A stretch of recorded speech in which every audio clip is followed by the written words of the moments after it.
Imagine it's the dead of winter. It's bone-chillingly cold. Snow is piling up outside, and your stomach is rumbling. You reach for the thermostat, grab a snack from the fridge, and bundle up in your warm coat. Now, strip all of that away. No house, no central heating, no stocked pantry, and most terrifyingly, no fire. This was the grim reality for our earliest ancestors, the hominins who braved the Ice Age winters hundreds of thousands of years ago.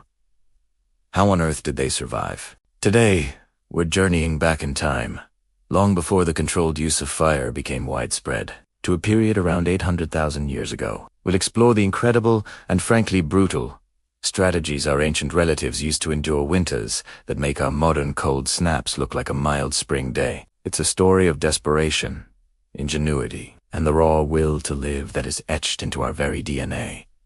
Get ready, because this is prehistoric survival at its most extreme. First, let's set the scene. We're in ancient Europe, a landscape vastly different from today. It's a world of sprawling grasslands, dense forests, and massive, advancing glaciers. The animals here are giants, woolly mammoths, cave bears, and saber-toothed cats. And walking among them is a species known as Homo antecessor, or pioneer man.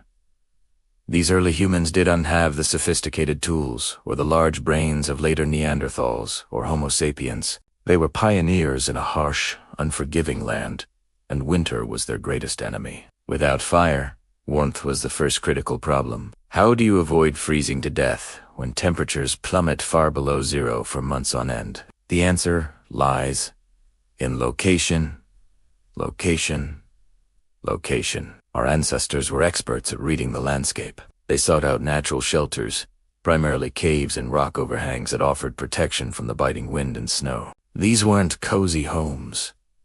They were dark, and often shared with other, much more dangerous residents like bears or hyenas, but they were better than being exposed to the elements. Finding a south-facing cave was a major score, as it would catch the low winter sun, offering a few precious degrees of warmth during the day.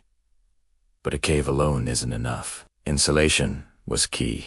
They would have gathered anything they could find to create bedding and lining for their shelters. Dry grasses, moss, leaves, and animal hides. A thick bed of dry vegetation could create a crucial barrier against the frozen ground, trapping body heat. Speaking of body heat, huddling together was a non-negotiable survival tactic. Family groups would have pressed close together, sharing warmth, much like penguins in a blizzard. Every bit of conserved energy was a victory against the cold. Now, let's talk about the next massive challenge.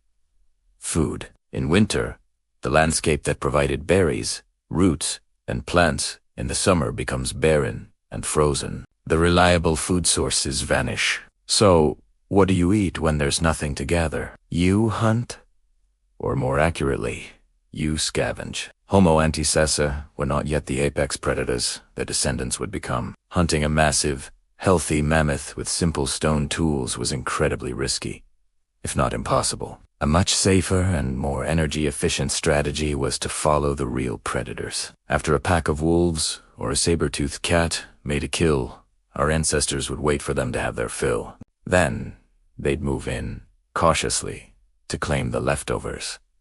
This was dangerous work. They had to be quick and opportunistic. Using sharpened stones, they would butcher the carcass, stripping off any remaining meat and, more importantly, accessing the nutrient-rich marrow inside the bones. Marrow is a powerhouse of calories and fat, a prehistoric energy bar. They would smash open the long bones of deer or horses with hammerstones to get to this vital food source. It was a messy, grisly business, but it provided the high-fat diet necessary to fuel their bodies and insulate them against the cold.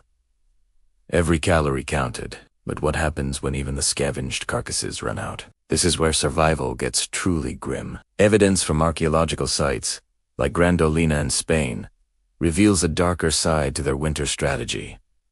Cannibalism. Cut marks on the bones of Homo antecessor, identical to the marks found on butchered animal bones, tell a stark story. They were processing and consuming their own kind. Now, it's important to understand this wasn't necessarily born out of ritual or malice. It was likely what scientists call nutritional cannibalism.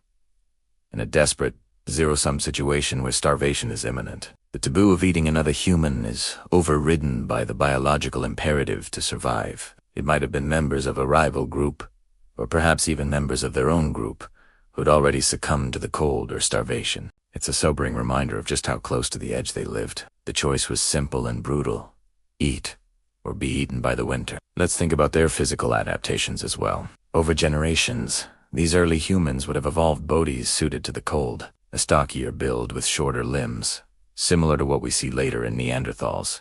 Helps conserve heat by reducing the body's surface area. They would have had a higher metabolism to generate more internal heat, meaning they needed to consume even more calories. Life was a constant, relentless quest for energy. Every single day was a calculated risk. A simple twisted ankle while tracking a carcass could be a death sentence. A winter illness without any form of medicine would likely be fatal. The knowledge was passed down, not through writing, but through demonstration and imitation. Young individuals learned how to find shelter, how to flake a stone into a useful tool, which animal tracks to follow, and how to stay quiet and observant. Survival was a team sport, and the social bonds within these small groups were their most powerful tool. The mental fortitude required is almost unimaginable. To wake up each day in the cold and the dark, surrounded by hunger and danger, and to choose to keep fighting, to keep searching for that next meal, is a testament to the resilience of the human spirit.